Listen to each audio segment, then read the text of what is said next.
right, I think we can get running here. So appreciate you joining us, at least this morning in the central region, and Chris from the eastern region. So you've got two of us on this lovely Thursday. I'm Brad Long, Managing Director and Chief Investment Officer, and Chris Maxey, Managing Director and Chief Market Strategist. Our legal and compliance team was not here, but they wanted to send their regards. So we'll put in our disclosure here. We have a lot to cover, and we have 29 minutes to cover it.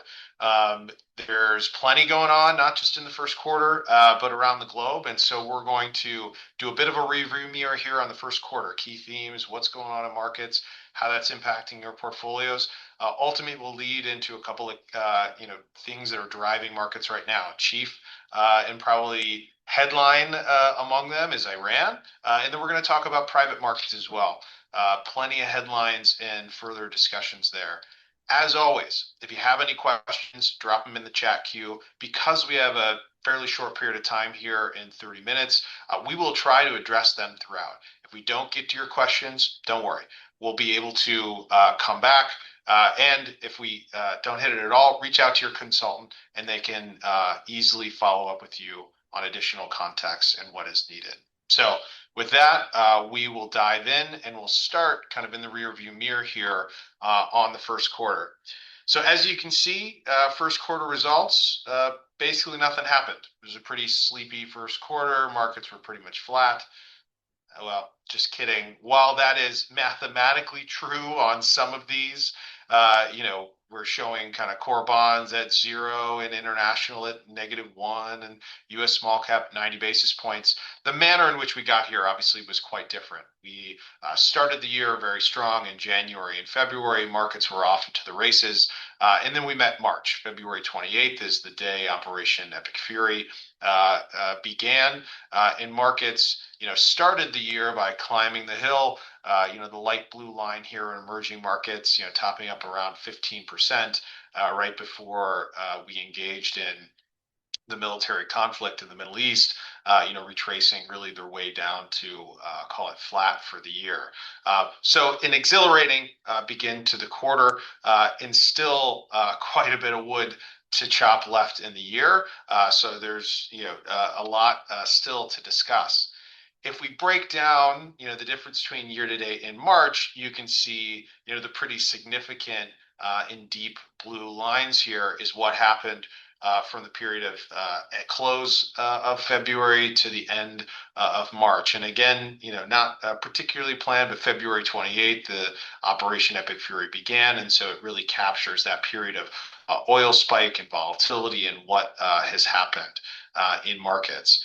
Now, a couple or a little bit of proverbial green on the screen here. So year to date, we see the equal weight S&P continuing to outperform the cap weighted S&P. We'll talk a little bit about that later and what's been going on in software as a service and the disruption that AI has produced in that sector. But in general, seeing the equal weighted S&P outperforming has actually been a healthy thing for markets. Markets over the last number of years have been highly concentrated, really reliant on a handful of securities, not just from a price perspective, but from an earnings generation perspective, driving the majority of those results. The broadening that is actually a healthy thing overall. And so we continue to see that here in the first quarter. Small caps, outperformance, both year to date, and then call it inline performance, for the month of March when markets drew down. Yet we did see a bit of a reversal here across MSCI EAFE, which is developed international and emerging markets. We'll tack into what that actually means and why when we begin, a more acute discussion on Iran and impact and what's been going on in the oil market. But clearly, not just geographically, but more practically, the sensitivity of those regions and the changing commodity prices. Now, one of the things we came into the year and had a lot of discussions around is the practicality of investing in an environment where valuations are full, meaning prices aren't particularly low, and so forward expectations become more modest. In that type of environment, right, as we discussed in our outlook, it takes a lot of risk management, intentionality and design, potentially the utilization of alternatives, whether those be marketable alternatives like hedge funds or private markets, et cetera. In this environment where we have seen the S&P, and this is the S&P in particular, decline, it has been doing so while the underlying earnings and economics of those businesses have been increasing. So year to date, we've seen earnings continue to grow while prices have fallen. That's actually led to a compression of valuation. So we entered the year at a little over 22 times. Forward earnings on the S&P 500. Now we sit just slightly below 20. Interestingly enough, 19.8, that's about on top of the 10-year average of the S&P 500, which is at 19.3.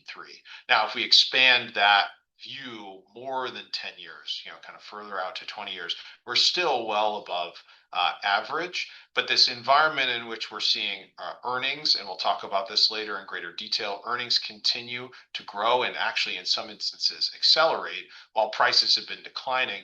That has actually been helping from a valuation perspective and creating potential additional opportunity here, which we'll get into in just a moment.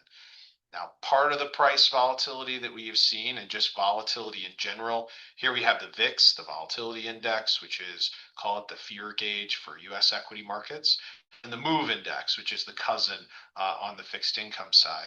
Now, over all the way to the right, you do see that spike up. That really is a result of Operation Epic Fury and what's been happening overseas. But it's been fairly ordinary. This is not an extraordinary environment from a volatility or an outcomes perspective. And we really think it's because the market understands the source of the volatility. Like in 2022, the boogeyman was inflation. Asset prices were down, fixed income and equity were both down, but it was an understood and knowable item. We've seen a similar experience across markets year to date. And while volatility has been higher, it certainly hasn't been extraordinary from that basis. Now, let's get into what's going on in the Middle East and Operation Epic Fury. It has been an environment where geopolitical risks or just exogenous risks that take place, it does create obviously certain levels of uncertainty. In those periods of uncertainty and concern, obviously investors tend to kind of move towards home base, whether that's sell now and go away. They move towards cash. They try to hedge against that potential risk.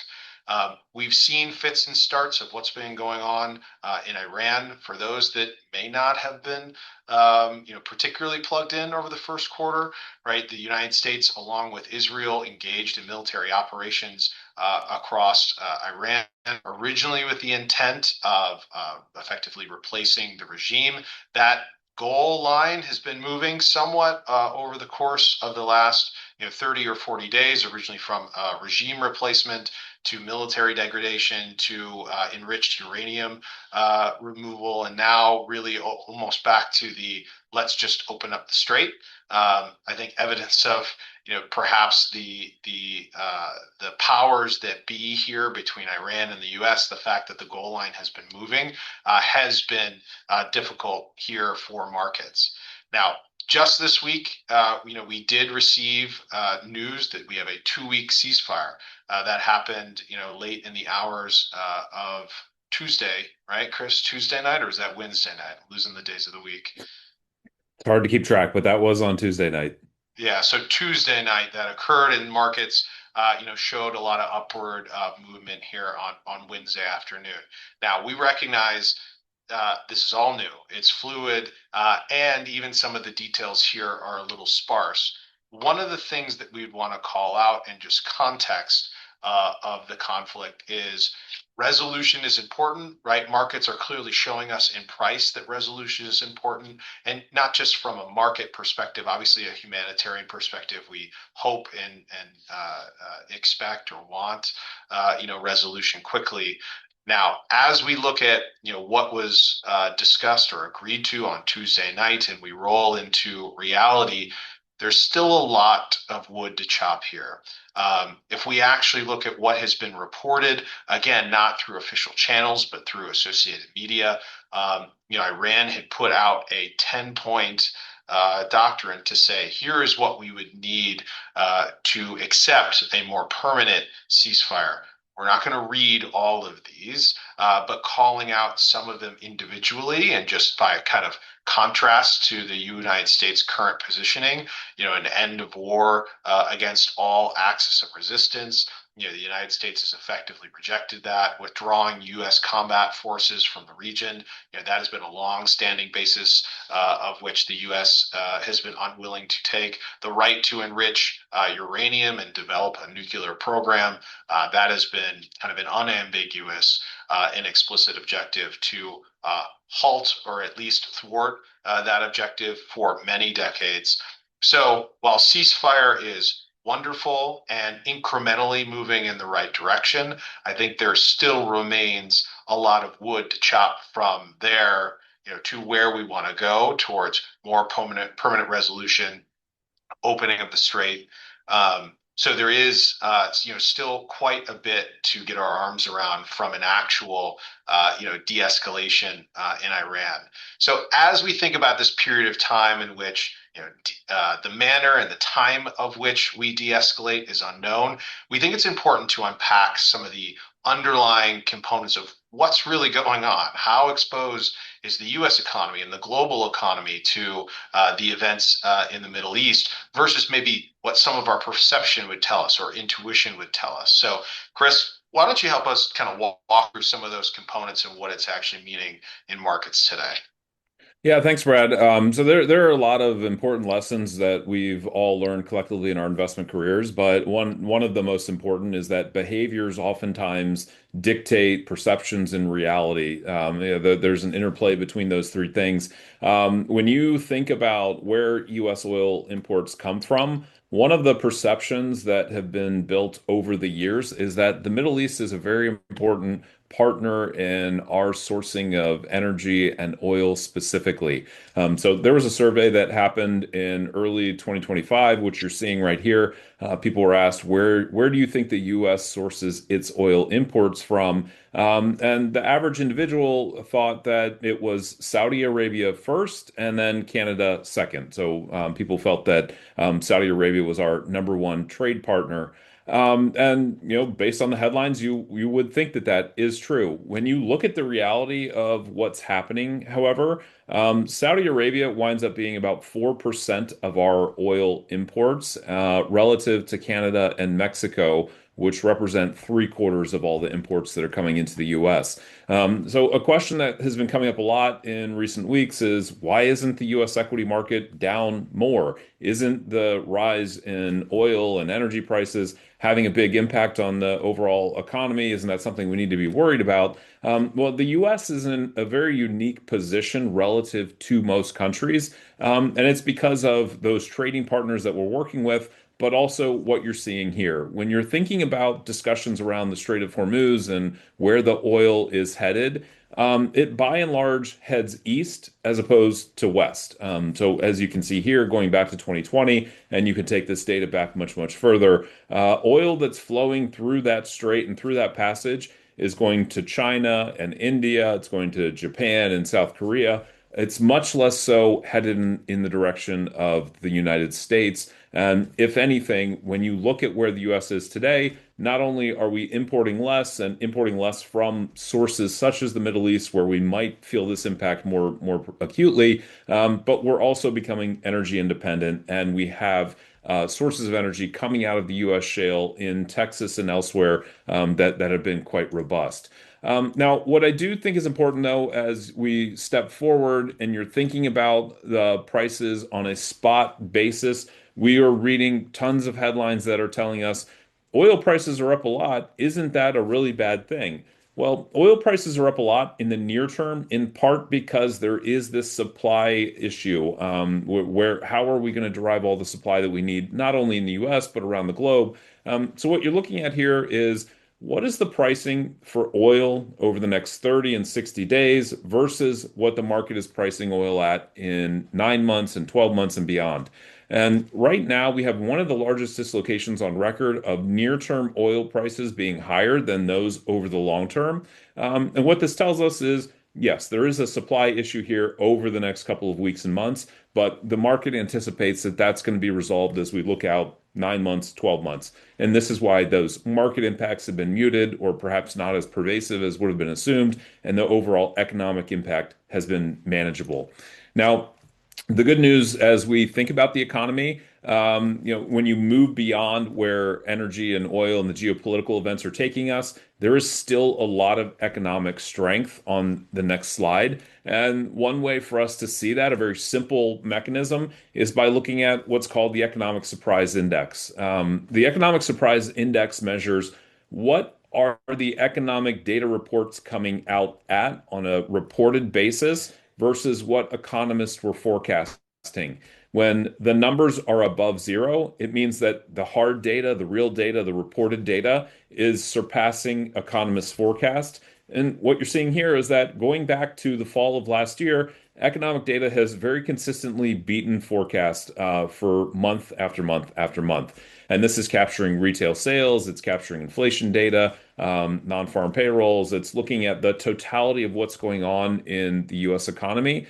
So there is positive momentum here, and it's partially informed by AI and CapEx and the build out of the artificial intelligence trade, but also strength of the US consumer and strength on consumer balance sheets. So when you're looking at retail sales in the US, or you're looking at personal consumption expenditures, which are measurements of how consumers are spending or choosing to spend versus not, we continue to see that the scale here is a little difficult and tricky to figure because of that 2020 and 2021 environment. But what you'll see when you look over on the right-hand side is that retail sales are still positive and they're actually starting to grow. So we are seeing that Americans and consumers are spending money and they're wanting to continue spending money. This is an important leg of our overall economic stool and one that remains very supportive.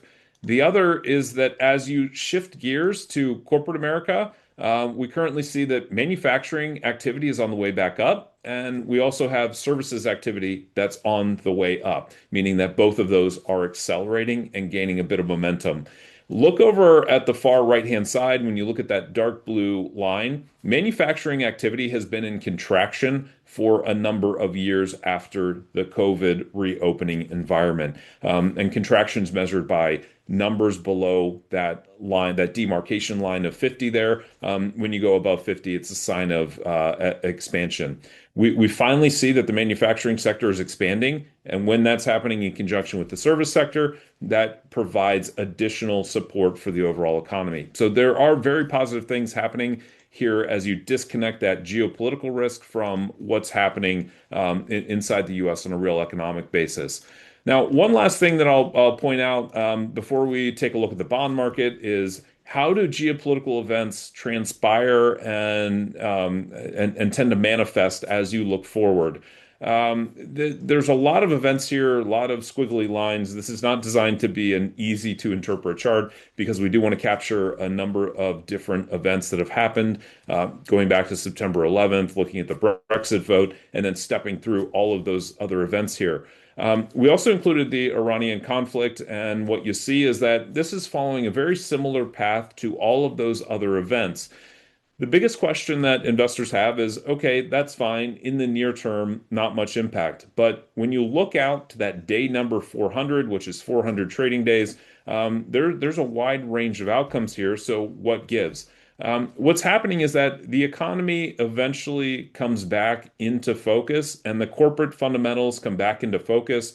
That economic backdrop is what's leading that market either higher or lower. It's not the geopolitical event itself. So when you look at that September 11th timeframe, when you look at what was happening in COVID and during the pandemic, the future results are a function of where are the fundamentals, where's the economic growth headed, is there momentum, is the economy slowing, and that's more so going to be representative of these future lines as you see them here. So our point overall is that you do have to look beyond the geopolitical conflicts and try to understand what's the state of the economy and how is that going. Right now, we see a lot of strength for the economy itself and for consumers and for corporate America. Those are all good things that remain supportive. So there could be some volatility here on the geopolitical front, but nevertheless, we think that focus shifts back to fundamentals as we get further in the year. But Brad, there have been a couple of wobbly moments in the bond market, and we saw that initially bond yields came down as the conflict was starting to pick up, and then all of a sudden bond yields began to skyrocket higher. Do you want to give us a bit of context around what we saw happening in the fixed income market? Yeah, I mean, the fixed income market often, kind of described as, the smarter market of the two between, equity prices and fixed income has gone through a pretty, short-term rocky period here. And the reason being is this logic applies. Now, we'll tell you where we think the logic breaks and where maybe the market has gotten it wrong, but the sentiment applies. War in the Middle East has led to higher commodity prices. Higher commodity prices equal higher inflation. Higher inflation equals higher rates. And as we all know, and those that have lived through 2022, rates moving higher, the Fed moving higher, that tends to be quite negative for bond prices. So you can see, in particular, the entirety of the yield curve shifting up here from the light blue line at the end of February to the dark blue line at the end of March. And that's reflecting that potential and structural move up in inflation, which ultimately would lead the Fed here in the US with a dual mandate to have to move rates up and cognizant with that. Now, where on the front end, where we have this kind of small little arrow, has actually made a more material shift. The front end went from inverted, meaning you could earn more in cash than you could in 2-year bonds, to a normalized yield curve for the first time in 2 years. And you can see that, that negative inversion between, the 2-year and 3-month spread has been quite, at points, deeply inverted for a period of time. It's one of the reasons that, cash has been a popular asset amongst some holders, is that for all else equal, if I could own cash or if I could own something slightly longer with a little bit more risk, well, I might as well not take the risk and own cash. That environment has really shifted and candidly disappeared. And now we're back to a normal yield curve environment. Now, what we do think the market has gotten wrong is this idea of higher inflation equals higher rates, and therefore the Fed's hand is being forced. This is a chart of Fed expectations. The dark blue line here is December futures, right? So the market's best guess on where the Fed funds rate will be in December and June of 2027. So looking, a little further out. Clearly, the expectation coming into the year as of Jan 1 was for around 2 rate cuts. That largely persisted through the end of February until you see the mountainous rise, kind of back towards that. Nope, we're done. No more rate cuts for the year. Here's where we think the market, and candidly, the fixed income market, has perhaps misunderstood what's going on. The Fed and we both understand that higher rates does not cure higher oil prices. Candidly, the Fed learned that through in a tough way through the 1970s and early 80s and the oil embargo in the 1970s. They recognized that in an environment like we have today, where we do have, as we described, a robust economy, we do have a kind of, call it, middling labor market. The U.S. economy been slow to fire, but also slow to hire, and so it is not a robust labor market. And so the Fed, with a dual mandate, knowing that they have to both control price volatility and inflation while also supporting full employment, recognizes that that is probably not the cure. Moreover, if we took that to a logical extension, higher inflation equals higher rates. If we get into an environment where we have inflation or oil at 130, 140, 150, whatever the clearing price is, that actually enters demand destruction range. We're having a supply shock today, but when oil prices get high enough this summer, you might choose, you were going to take a road trip. Well, instead of doing that, you might not do that anymore, or you start to substitute goods. That's where consumer spending tick off. And candidly, in that environment, we're not talking about too much growth in the economy. The Fed might actually have to be moving towards defending labor, because that could lead us towards recession. So the Fed has learned this in a hard way and recognizes that the cure of oil is not higher rates. Now, with some of the price volatility in bonds that we've seen, it's called into question, hey, is this another 2022, what does it mean for the potential volatility in my bond portfolio? And we would offer a couple of key points. One is that, again, we don't think the Fed is going to get on the hiking horse. If anything, there might be an opportunity post-resolution to move back towards neutral, though we wouldn't necessarily bank on that. Regardless, with where rates are today, rates are sitting, or sorry, yields are sitting at, call it 4.5%, right? So if no movements in interest rates, your expected, forward return on fixed income would be about 4.5%. Now, the way that this bar chart works is that as you move further to the right on the table below, or if you look at the kind of top end of the green here, that's if rates are rising, right? So if rates are rising, all else equal, prices are falling. And you do have a good offset here on the income generated from the portfolio. So even in an environment where rates spike 100 basis points or 1%, you've generated 4.6% from income in the portfolio, but price is largely taken out more than 100% of that, but you're down one and a third, right? So it's not a great outcome, but certainly not as dire as one would think. Now, on the book end of that, right, as we think about a cut, right? So same 4.5% or so that estimated from income, but if rates are falling, right, that tends to be good for prices. That could add 6% in return, which ultimately would lead to a double-digit return, more reminiscent of what we saw in 2025. Candidly, we think we'll probably live more in the unchanged range, or at least closer towards center, in which we think there's a positive, good return associated with investment grade fixed income can offset some of that risk. But even in an environment where the risk rises to the upside on rate cuts, we don't think it's as dire as maybe the market is making out to be. So with that, the market is also, and especially over the first quarter, really been focused on some of the dire components, one of which is AI and its influence both in the technology space and then its flow through to private credit. So Chris, why don't you give us a little bit of color of what's been going on in the first quarter there, and then how we should think about that in allocation? Yeah, sure. Yeah, but prior to the geopolitical conflict that kicked off at the end of February, there was a tremendous amount of discussion around AI and the adoption of AI across corporate America and the impact that it was having on the software sector.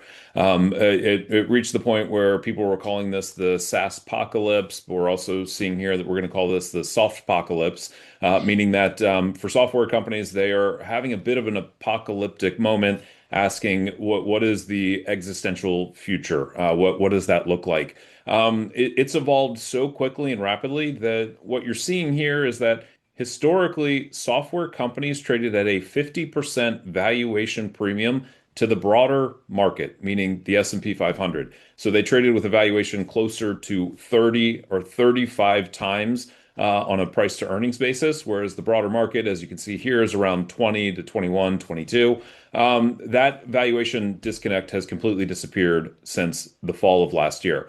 Why has it disappeared? Because we're hearing from OpenAI and Anthropic and everyone else within the community of the large language models that they are developing models to fundamentally change businesses all over the country. And we're seeing that happen real time right in front of our eyes.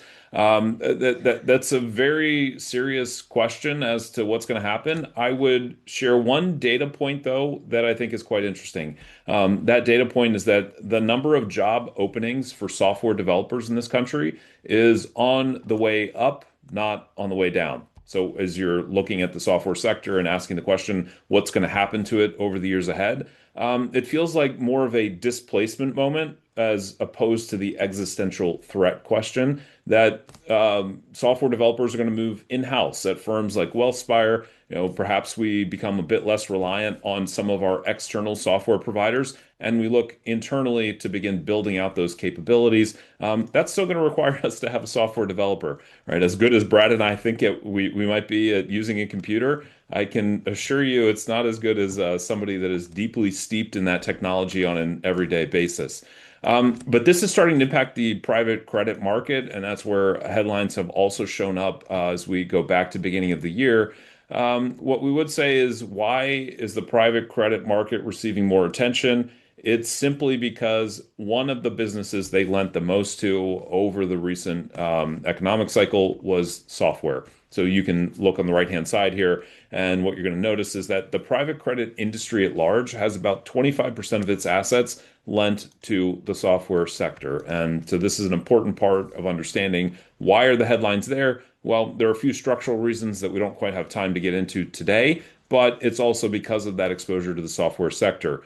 I would say, as you think about forward-looking implications, on the next slide, we have the credit spreads for the overall market. And in looking at the credit spreads across the market, we can see that spreads have widened out a lot within the technology sector, within the services sector, but for broader high yield credit, it remains more of a neutral risk event. There hasn't been a whole lot of buildup in the risk premium. There hasn't been a whole lot of angst and concern.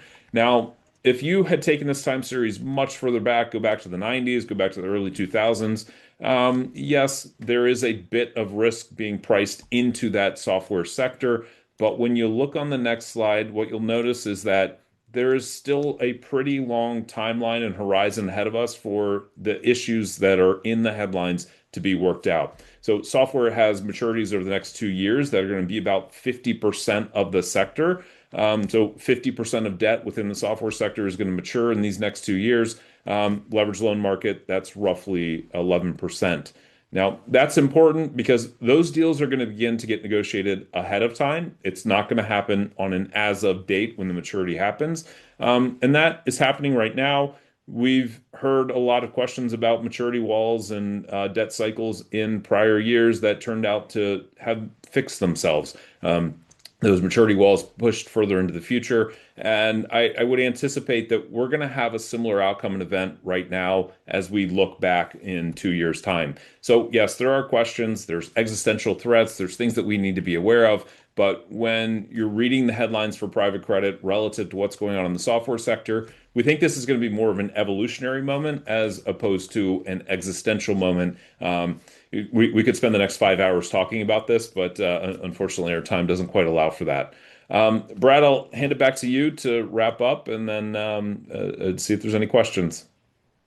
So I was able to pull through the questions. It looks like I think we were able to answer most of them as we went through, our more structured comments.